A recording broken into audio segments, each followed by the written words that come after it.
Hey everybody, welcome back to Gray Sentinel. Today I'm here with my boy Nick, and we're just gonna be talking about rattle cannon our guns a little bit here. Luckily I got the pro here to help us today and maybe to answer some of our questions about how do we get a rifle from looking like this to having a little bit of drip, right? To having a little bit of paint and looking a little distressed if you even want to.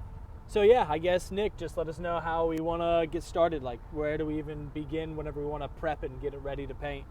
Sure, yeah. So a lot of people, whenever they are deciding whether or not they want to paint the rifle, well, first off, eventually you probably will if you have it long enough. But before you do paint it, there's a few things that you need to make sure that you cover, because there's some things that you don't want to get paint on, like your optic and your lights, anything like that. So whenever you're getting ready to prep an unpainted rifle like this one, something as simple as just regular painter's tape works great. Now, if your optic has lens covers, that's great, but because these lens covers are see-through, we're going to want to cover those so you can still use them. All right, and it doesn't take much. Any adjusting, any turrets that have adjustment marks, like for windage or elevation, you're going to want to cover those too. Unless you're super comfortable with it and it doesn't bother you that much, that's okay too. But for the sake of this specific pistol, we're going to use a little bit of painter's tape to cover these lenses so you can still see through them. And you can be as detailed as you want. If you aren't too worried about making sure it's a perfect circle, then you can go ahead and just put just a little tear of the tape and just rub it, force the tape to fill that gap so it's a good seal. If it's not perfectly covering the glass, the paint can get in there. Not the end of the world, you can get it off, but it's better to just cover it so it's not a problem in the first place. So with that, same thing for the front, you just got to cover it. And so with everything, same with the lens of the optic and also the lens of the flashlight, because you want to be able to use your flashlight. Just get the tape in there, work it on the lens so it's nice and covered. Then, let's see, typically you're going to want to cover the trigger.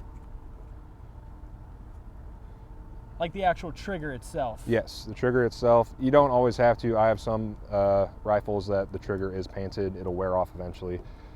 But there's a little space here that could potentially get into the firearm, so you're going to want to cover that up with a little bit of tape. Awesome. Again, not the end of the world. It'll just be a little bit of an inconvenience, but if you can avoid it, then that's always ideal. And it doesn't look pretty. It doesn't have to. It just has to cover the hole. There we go. So that's all the way covered in there, so no paint can get in. Also, another big part you're going to want to cover up would be the magwell, and that can be with inserting a magazine that does just about all you need to. For the irons, you're going to want to cover the irons, at least the part that you actually use to aim with. Yeah. So you don't need to cover the whole thing, just the rear aperture and the front sight post. And again, not really pretty, but just enough to cover it. Yeah. Awesome. We'll go ahead and get the rest of the rifle prepped up, and then we'll get started on getting our base layers on and start actually painting it up a little bit. Oh yeah, we'll get to it. All right, now we got my firearm all taped up. Some of the important parts, the iron, the glass, the trigger, things like that. We got a magazine so that way it doesn't get on the inside. The dust cover is closed. So yeah, I guess Nick, if you want to walk us through the process on like what colors should we even use if we wanted to kind of look like actual camouflage, how would you even start painting this thing? Yeah, so it really does depend on where you're from and where you're located at. So if we're here in the Midwest where there's a lot of green around, you're going to want to have a bit more of a green forward tone. If you live in the deserts of Arizona, probably not the best. So it's all dependent on where you're located, where you are, and what you want your firearm to blend into. So a few more things to note before you get to painting. If you look over at my rifle here, you can see right where the lower meets the upper, a little bit of the paint has gone away. So that will happen with wear, but in this particular one, I had some oil that I previously cleaned the lower with, and the oil seeped out at the time of painting and made the paint between the lower and the upper wear away a little bit faster. For me, it's not a huge deal as long as it's not a completely black gun. So that's what that little bit is right there. And using the gun, it will produce wear all over. That does not look brand new anymore. Actually, you can't really even see the pattern anymore. This is an example of a gun that's really, really worn. You can see it is looking less painted and more just back to black. So it'll wear off as you use it, and that's the beauty of having a painted gun. You can just paint over it. Yeah, so just keep painting it. Yep. Now, once you have everything prepped as far as tape and as far as getting all the oil off, if it's important to you, from here you're going to want to find a nice piece of cardboard. If you're in your garage or at home or something like that, you want to find some cardboard, and also make sure you're in a really well ventilated area. You don't want to be doing this and huffing paint fumes the whole time, but also I'm not your dad, so it's up to you. Now from here we are ready to start painting. Now here is where you decide what your base coat's going to be. Typically, most painted rifles that you're going to see, it's going to be a lighter base coat, and it'll get darker as you add layers onto it. But again, it's personal preference. If you want to paint it bright yellow and bright purple, that's up to you. But for this particular firearm, we will be doing a earth tone paint job to match the surrounding nature so it can blend in a little bit easier. So with that purpose in mind, we will be starting with a light tan and then moving darker as we go into the patterns and maybe even some striping. A little bit of striping, why not? It's up to you, it's your gun. Yeah, man, let's do it. Let's do it. Okay. Let's make it look a little nice. So, to start the lighter tan color, before we start, are you sure you want this to be painted? Because once you paint it, that's it. I consent. Okay, you consent? I verbally consent. To start, we'll go a little bit heavy on the first coat just to make sure it's all covered. Now, if your goal is to make this look as nice as possible, you're going to want to do light passes to start. You don't want to hold it in one spot because then it'll start running. So you're going to want to, for the first stroke, maybe not the first stroke, for the first pass, you're going to want to do just a light motion, just a consistent, unless you want to do some crazy patterns, but most people will just do one first pass, like that. No going back, baby. Let's spray No paint going this back. puppy. Let's do it.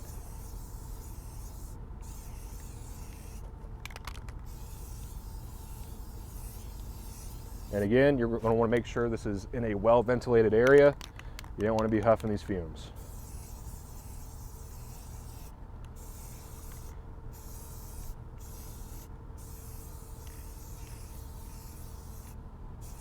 And also, for your handguards, it's going to have different angles. You don't want to worry about painting the barrel, or if you have a suppressor, too much, because as you shoot it, it's going to get pretty hot and it's going to cook off. So having the barrel and suppressor painted, you can do it, it's just not going to last very long. So, and you can see here, especially towards the top of the optic, if you want it to be a little bit lighter, at the very top where a little bit of paint got on there and not a whole lot, you can see it's not as bright tan as the rest of the gun. But from making those passes, you can see that it's not dripping, it's not pooling anywhere, if consistency is a priority. If you just want to make sure it's not black, then you don't have to worry about it too much. And also, on the top of the gun, you have the whole rail and basically the top of the gun. So that is something that we need to paint. Okay, let her rip, Tater Chip. And also, if you want to be as clean as possible so you're not covered in paint by the end of this, you're going to want to wear some gloves if that is important to you. So, just a little bit at the top. You can see the irons are covered with tape, so when we take this tape off, it's going to be in nice black, so you can easily pick up your irons. So Awesome. for now, That's it for this side. We're gonna let it sit. And most of this paint, it'll be dry within about 15 minutes. Your paints may vary, so it may take a little bit longer. If you're outside when it's cold, like how we are right now, it's gonna take a little bit longer to dry. So you just wanna let it sit, because if you touch it while it's still drying, it'll smear, it'll be a little bit, if it matters to you, it won't be perfect. Gotcha, cool. We'll let it dry, we'll flip it over, we'll get the other base coat, and then we'll pick up at some detailing and get the other colors on. Now that we got done watching paint dry for a little while, what kind of pattern should we even really use for a rifle like this? Yeah, so as far as patterns go, it is, there's a few that you can choose from.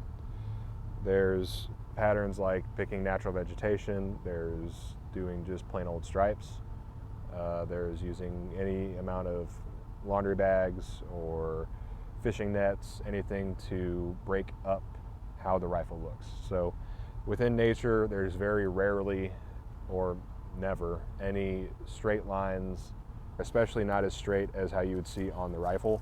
So using patterns to break up that outline is the goal as far as camouflage goes. A few things to keep in mind. Laying the bag on the gun, the closer the mesh is to the gun, the more distinct the pattern will look.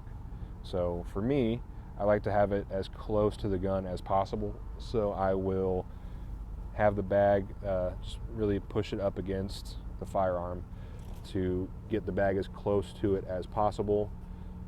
Kind of just tuck it in wherever you can to make the pattern of the laundry bag show up on the firearm as defined as you can see, because it'll help break it up whenever it's up against the brush.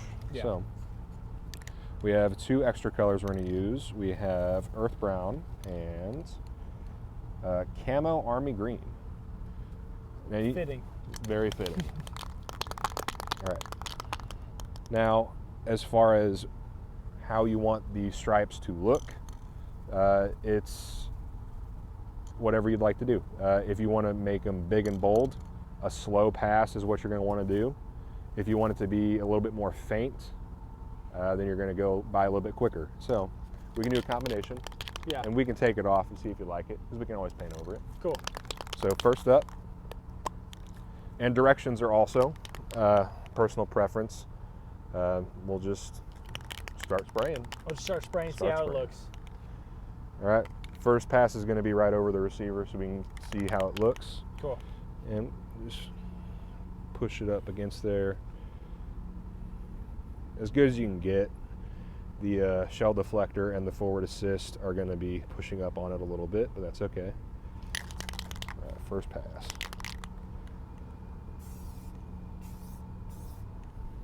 All right, ready? Let's see it. Oh. Oh, right. hey. So it was very close on the mag. You can see where that pattern started. It started to push the mesh away with the mag release and with the shell deflector. So it's a little bit more faint, but that's okay. That's so fine. And this is the part where having a gloved hand would probably be beneficial. I'm going to hold it down so it gets a little bit more of that pattern on there. So I will end up painting on my hand a little bit, but that's okay. Just happy little accidents.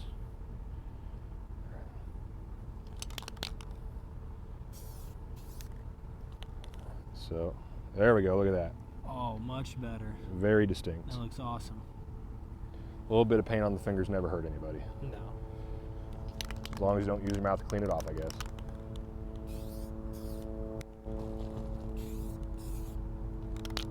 And then also, can't forget about the flashlight.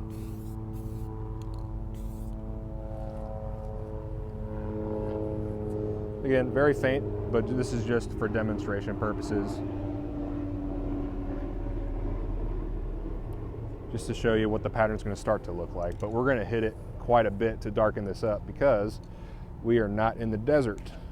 So we're going to be adding quite a bit of green and quite a bit of green, quite a bit of darker brown. Yeah. Because again, if your goal is to blend into our local area, it's more green than it is brown. Right. So we're just going to start darkening it up a little bit. And it is a little bit hard to tell because this mesh is well used, so it looks a little bit darker than it actually is, but we'll get it.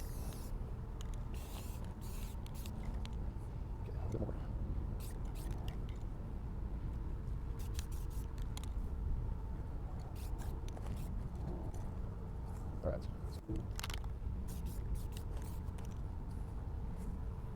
Now we'll hit it with some brown to really darken it up. And when you move on to your darker color, see this, the real heavy spots where we hit it with the green? There's still some tan left between this area and this area right here. Yep. So that'd be the area you'd want to hit with the dark brown. So here, here, here, and then a little bit over here. Just so that there's not all that tan sticking out. So we'll be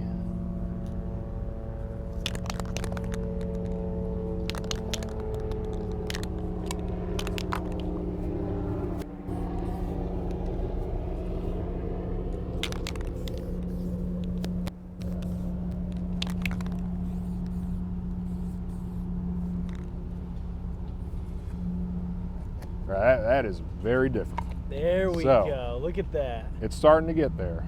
All right, there's quite a bit of work. You're gonna have to go little by little if you want, or if you want to full send it, that's fine too. But you might want to be prepared to paint over what you painted. Yeah. But for now, we're just gonna go a little bit at a time.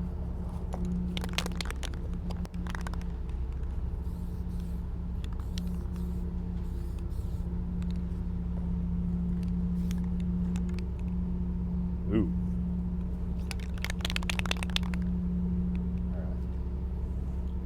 And now part of this pattern too is to help break up the outline of the firearm itself. Yes, so with the patterns sort of meshing in with each other, it's going to break up the straight outline of the rifle, or it's going to break up the straight outline of the gun in a natural environment. So that is the goal as far as camouflage goes. It's just a matter of how exactly you want your pattern to look.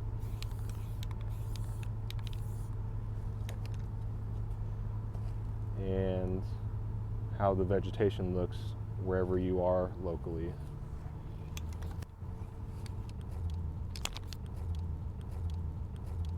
So you feeling for it? I'm gonna hit it with a little bit of green overall. Just a light top, yeah, just a little bit. Just to balance out that brown a little? Yeah.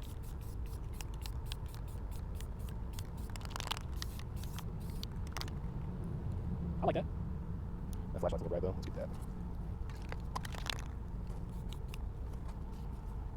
You happy with that? If you are. Cool.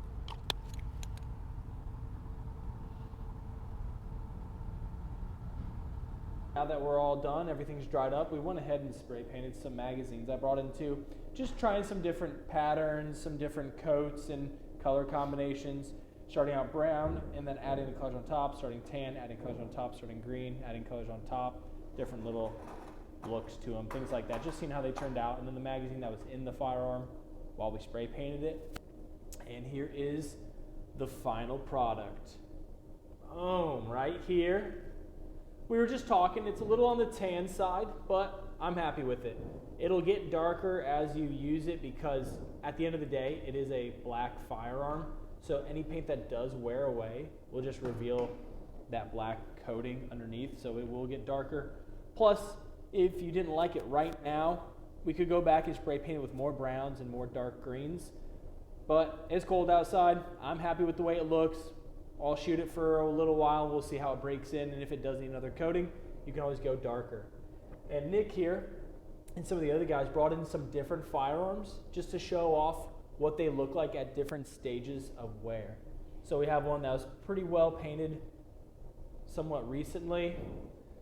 And then, when was yours painted? A while ago? A couple months? Man, going on probably 6 months ago. 6 months. So we have about 6 months of wear and tear. And then this last one, what, about a year or two? Probably at least a couple years. Yeah, so we have brand new, just freshly painted, one that's had the paint sit in it for a little while, a little bit of break-in, and then definitely some wear that we showed off earlier, and then one that probably just needs a fresh coat all over from the beginning. And something else that's interesting too, if you have something that you just don't really want to or can't spray paint, but you want to do something to it better than nothing, I mean, this is what, camo gauze? Yeah, it's the camo wrap. You can find it on Amazon, or I think even some like Walmart, some places like that. It comes in all kinds of patterns, and if you really do not want to paint something, you could just wrap it up. but as long as you find it to somewhat match to your liking, you don't want to have anything crazy going on. But it's an alternative to paint, and there's also scrim, like netting, stuff like that. Yeah. But this is just one example of an alternative to paint. At the end of the day, painting your firearms, yeah, because it looks cool, because you want to do something different, because you own it. But why paint it besides just for looks? Because now the resale value, I'm sure I've just killed it. Yeah, well, I don't think painting rifles does very much as far as increase the value. But as far as if you're wanting to use this for a more practical mindset, being able to have it not stick out in nature would be beneficial. Yeah. So as they come, a few examples aside, most AR platforms come in black. Mm-hmm. If you're doing anything in nature and your goal is to not be spotted as easily, putting some natural colors on the AR will make it a little bit harder to spot if that is your goal. But also, it does look cool. It's fun. You can paint it to be whatever you want. If you want to do a specific paint job for a specific kind of like clone build or something like that, there's an option there. For a lot of, there's a lot you can do. Right. Sky's the limit. It doesn't have to be camo. You could do like tiger stripe. You could do gold. You could do you could bedazzle it, Cerakote it too if you want to get it sent off, so it's not just a rattle can. Yeah, you can have it Cerakoted. That's going to be, it's going to cost a little bit more money than just a can of Rust-Oleum, but it's an option. It's a bit more permanent, but with anything, as you use it, it'll wear. For a lot of different paint jobs, some are longer lasting than others, but it's at the end of the day, it is what you want to do. You can customize it to your heart's content. You can buy the whole rack of paint at Walmart or Home Depot and just go nuts if you want to. And just let it rip. Copy your favorite COD skin at home, something like that. Yeah. All the bonus skins, all the prestiging, all that good stuff. Dude, that's awesome. I appreciate your help with this. I'm really happy with the way it turned out. It'll break in super nice, and I'll be able to look like an elite shooter the next time I go to the range. It actually does make you shoot better. It actually does. See, flames on a car, camo paint on a gun. Makes you a better driver, makes you a better shooter. You get an accuracy bonus. Yeah, you do. Awesome. Appreciate you, Nick. Be sure to check out Gray Sentinel, the website. Check us out on all the other social media places. Same as always. Be on the lookout for some deals that we might have, and hopefully we'll see you guys there.